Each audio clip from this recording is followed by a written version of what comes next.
Morning. Thank you for being here. To my right is Major West of New York State Police. To my left, Melissa DeRosa, Secretary to the Governor. To her left, Robert Mejica, Budget Director. It's another long and ugly night in the United States of America. Last night, as it was in New York State. Day 97 of the coronavirus crisis. Day 12 of the civil unrest dealing with the aftermath of Mr. Floyd's murder. And this, my friends, is a dangerous combination, colliding crises, compounding each other. But our job is to address what is presented, and this is the reality that is presented, and this is what we will deal with. On the coronavirus situation, there's a lot to learn from what we just went through, and I believe it's a transformative situation for society and something we can really learn from going forward. Coronavirus was a medical issue, was a public health issue, was an economic issue, but more than anything, it was a social issue. It was about how people behave, right? And to address coronavirus, what we really had to do was change society. It was not a government operation. It was not something I could do governmentally. People had to do it. Government could provide leadership, and we had an operational component, but it was about people making the changes that had to be made. They had to accept it. They had to understand it. They had to change their behavior. That is a monumental undertaking, always. Social change. When does social change happen? Social change happens when people are presented with the facts, they understand the facts, they believe the facts, there's a plan forward based on the facts, and people care enough to make a difference. With coronavirus, I sat up here every day and I said, here are the facts. Here are the number of deaths. Here are the hospitalizations. This is what we're looking for. Here's a plan that I think can take us forward based on those facts. People were motivated because it was about life and death and about their life and death and about their family's life and death. And we went forward. Compare that coronavirus situation to the situation we're in with the social unrest we see. People have seen Mr. Floyd's murder. They're watching what's going on the streets every day, and they're saying enough is enough.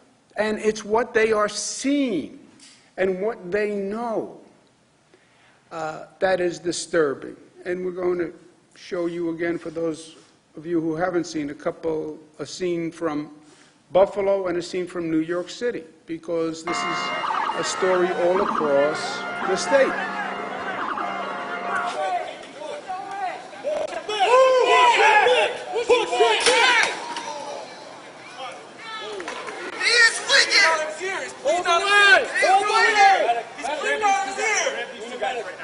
This is Buffalo, New York yesterday. I just spoke with Mr. Gugino on the phone, who is that gentleman, who thankfully is alive. But you see that video, and it disturbs your basic sense of decency and humanity. Why? Why? Why was that necessary? Where was the threat? Older gentleman, where was the threat? And then you just walk by the person while you see blood coming from his head. And police officers walk by. It's just fundamentally offensive and frightening. It's just frightening. You say, like, who are we? How did we get to this place? Incidents of pushing the press.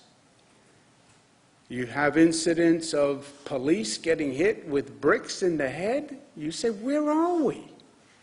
Who are we? And these are undeniable situations. Buffalo situation, I want to applaud Mayor Byron Brown. Mayor of Buffalo suspended the police officers yesterday. immediately, and I believe the district attorney is looking into it from a possible criminal liability point of view, and I applaud the district attorney for moving quickly. But people see this. They see the facts. Now, when you have all this emotion, you have to focus on the facts and the intelligence of the matter, right? It can't be about emotion. Of course, police must protect the public safety, and police must protect themselves. That's a fact. Of course, there are also cases of police abuse and the abuse of power. That's a fact. You can have two coincident facts. Mr. Floyd's murder was the breaking point of a long list of deaths that were unnecessary and which were abusive. That is a fact. And people are saying enough is enough. That is a fact. What people are saying is we must change and we must stop the abuse, and that is a fact. And New York should be at the forefront of that. That has always been New York's legacy as the progressive capital. We are the ones who hold the standard of what is the right progressive reform. And New York should pass next week what we call the Say Their Name reform agenda. Say Their Name reform agenda comes from the long list of names of people who we have seen who have been abused by police officers, by the criminal justice system, and Mr. Floyd is just the last name on a very long list. Fine, enough is enough. Change the law, take the moment, reform. There are 4 cornerstones for our Say Their Name reform agenda. 1, transparency of prior disciplinary records of a police officer. If they're being charged and investigated for abuse, their prior disciplinary record is relevant. And by the way, it's relevant one way or the other. If there were no other disciplinary proceedings, that can exonerate the person who is charged. If there are prior disciplinary proceedings for this type of behavior, then yes, it is evidentiary. But people should know. Chokeholds, we went through this with Eric Garner. Again, you saw it with Mr. Floyd's death, but we learned it first with Eric Garner and many, many other cases, by the way. Why? We've seen 9/11 calls, which are race-based false calls. A false 9/11 call based on race should be classified as a hate crime in the state of New York. We know that it's wrong for the local district attorney to investigate the police force from that county. By executive order, I did the Attorney General as an independent prosecutor. That should be codified in law. I did it 5 years ago. But these are the cornerstones of a real reform agenda that can address what is going on the street. Reform works for everyone's interest here. Stopping police abuse vindicates the overwhelming majority, 99.9% of the police, who are there to do the right thing and do the right thing every day. It restores the confidence, the respect, and the trust that you need to make this relationship work. You have to heal the police-community relationship. That has to happen for the sake of the police and for the sake of the community. You look at this looting that's been going on in New York City. This hurts poor communities and distressed communities. You saw many businesses destroyed that are relied upon by that community. You can't have the relationship that works one way or the other. And even in this politically partisan, racially charged environment, there is still a truth, and there are still facts. And that's what we have to focus on. That was the truth with the coronavirus.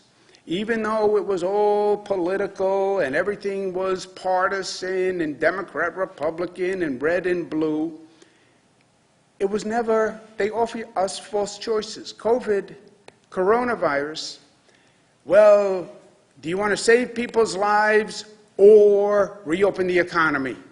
And you should reopen the economy and forget public health. Or you should take care of people's health, but not reopen the economy. It was never either or. It can't be either or. I know from a hyperbolic, rhetorical, partisan, it's one or the other. Liberate New York, worry about health, close New York. It was never one or the other. That was unintelligent. It was always both. It's the same situation here. It's not a question of public safety or civil rights. Whose side are you on, public safety or civil rights? It can't be either or. It can't be police safety or prosecutor safety. Pick a side. Which are you on? Red or blue? Democrat or Republican? Who are you with? You have to be with both. Yes, you need public safety. And yes, you need civil rights. Yes, you need police to be safe. And yes, you need the protesters to be safe. These are false choices. We need both. Even in this hysterical moment, you need to be able to hold two truths in your hands at the same time.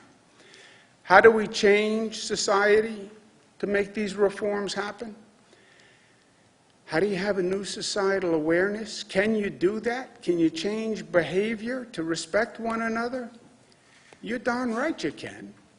We know we can because we just did it through this coronavirus in a very fundamental way. You changed people's fundamental behavior, whether or not they leave the house, whether or not they go to school, whether or not they go to work. They changed themselves. Remarkably fast and remarkably effective. We have the lowest number of deaths from coronavirus that we have had since this started. 42 deaths, the lowest number since we started. 8 weeks ago, we had 800. 8 weeks. 800 people die to 42 people die in 8 weeks. Amazing. How did you do that? I did nothing. The people of the state radically changed how they behaved. Look at that progress. Lowest number of hospitalizations to date in a matter of weeks. So we know we can change, and we know we can change dramatically.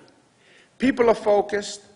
We have a plan, and that's when social reform happens, when people are motivated and people are focused. That was the Civil Rights Act nationally. That was the Triangle Shirtwaist Factory Fire, which changed labor rights in this nation. That was the environmental movement after Storm King. That was the revolution of LGBTQ rights after Stonewall.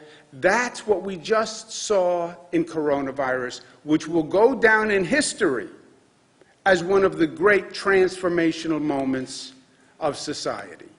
And this is a moment to lead in terms of social change.